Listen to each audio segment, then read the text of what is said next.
रायजोफोर आं दिनै चाइनिज स्क्वाश मावनो नागिरदों नैबेलाय चाइनिज स्क्वाश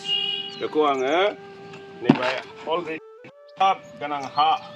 आं लाबोखाबाय दुब्लिनिफ्राय बास ओरै दा बेखौ आं बहाय हरनाय जानोसै ओरै चाइनिज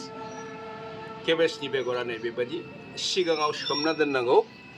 बास 12 घन्टा सोमबाय आरो दानिफ्राय दा जावैनोसै आरो मोनफा मोनफा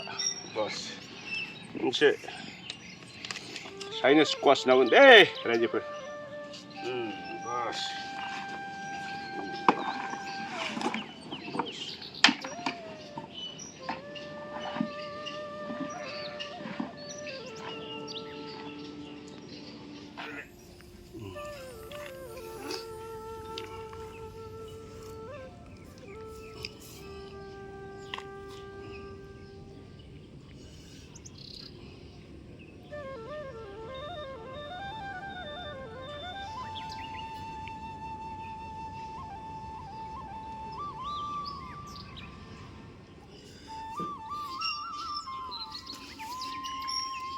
बेयो जाबाय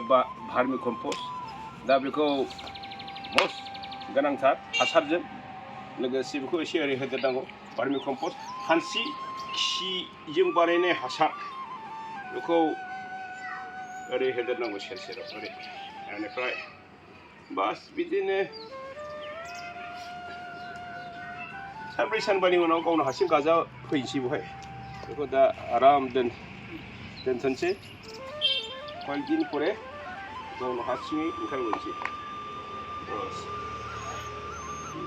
हिउज भिटामिन बे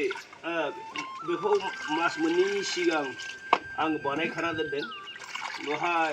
ओरैबायदि भिटामिन दं बियो अरिजिनाल अर्गेनिक हासार आरो बेयो हिउज भिटामिन एसेल' होदेरनांगौ बेखौ एसेल' होदेरनांगौ ओमफ्राय बेजों दैसो लगायनांगौ बेखौ बेखौ फुरा नै हासार फुरा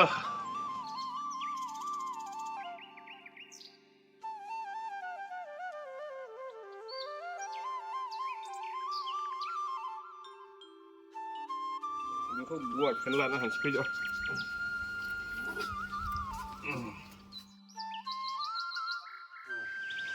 बेनिफ्राय बिसिमा गासिबो हाग्राजोब एवनानै लाबोनाय ओमफ्राय नै बिनि सायाव हासार गोनां हा होबाय आरोखि ओमफ्राय नैबे दानिया